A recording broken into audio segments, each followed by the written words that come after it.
Welcome to Daily Bread. I am Femi Fagbola. It's a great honor and great privilege sharing God's word with you. We don't take it for granted.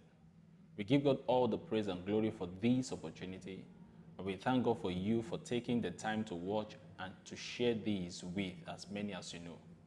Please continue to do so. That helps us to spread God's word everywhere till it gets to the hands of the earth, blessing, impacting, and transforming the lives of many to the glory of God in Jesus' mighty name. Never think that God cannot deliver you as he has done at other times. That would be a foolish thing to do. In 2 Chronicles chapter 14, verse 9 to 15, King Asa trusted God, and God gave him victory. Let us look at it. 2 Chronicles chapter 14, verse 9 to 15. Then Zerah the Ethiopian came out against them with an army of 1,000,000 men and 300 chariots, and he came to Marashah. So Asa went out against him, and they set the troops in battle array in the valley of Zaphatah at Marashah. Verse 11, and I like us to look at this critically. And Asa cried out to the Lord and said, Lord, it is nothing for you to help, whether with many or with those who have no power. Help us, O Lord, our God, for we rest on you, and in your name we go against this multitude. O Lord, you are our God, and do not let man prevail against us.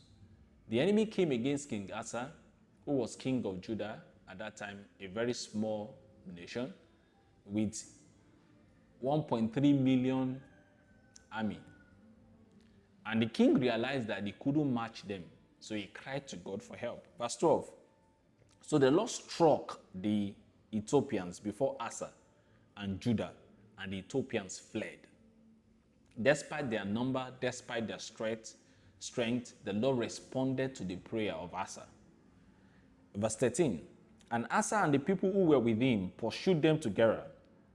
So the Ethiopians were overthrown, and they could not recover, for they were broken before the Lord and his army, and they carried away very much spoil.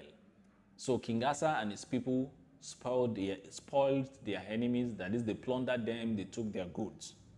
Verse 14, then they defeated all the cities around Gerar, for the fear of the Lord came upon them, and they plundered all the city, for there was exceedingly much spoil in them. That was King Asa crying on to the Lord for help, and the Lord delivered him. One would think that such a man who has experienced such a great deliverance, such a great miracle, such a great intervention from God, will always trust God in his time of need. But no, King Asa had a situation where he thought God could not help him.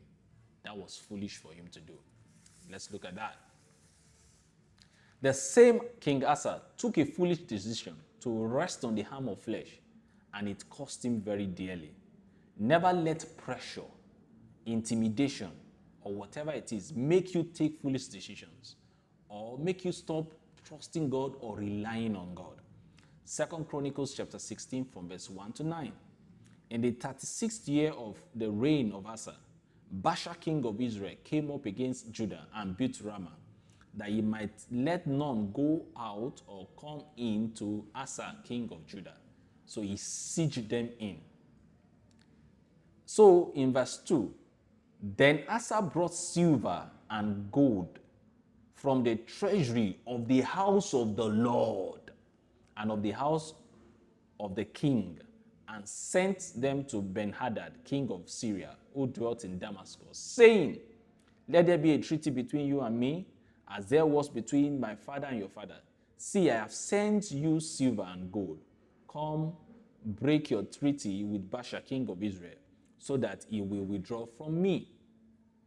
This is Asa, who cried to God in a more difficult situation than this one, and God helped him out. Now, he is having a little challenge or problem that is lesser than the one he has faced before, and the Lord helped him with, And he took treasuries from the house of God. He took the gold, the silver from the house of God and sent it to a mortal man, to an heathen king, an unbelieving king, asking him to help him out. How did he make such a foolish decision? So Ben-Hadad, heeded King Asa and sent the captains of his army against the city of Israel. They attacked Ijon, Dan, Abed-maim, and the storage cities of Naphtali. Now it happened when Baasha heard it that he stopped building Ramah and ceased his work.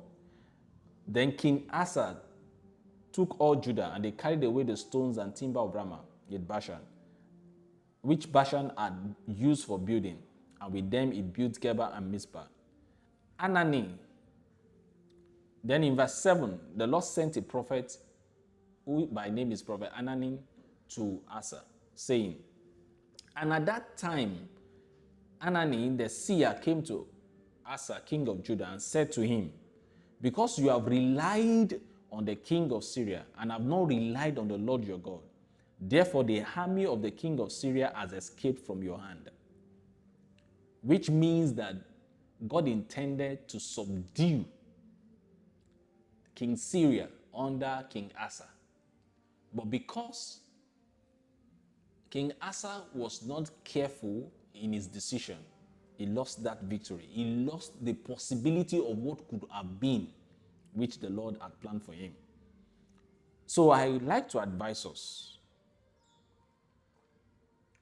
that we are careful not to underestimate the power of God in intervening in our lives, in intervening in our situation, because it will be a foolish thing to do. God bless you and God keep you till we meet again.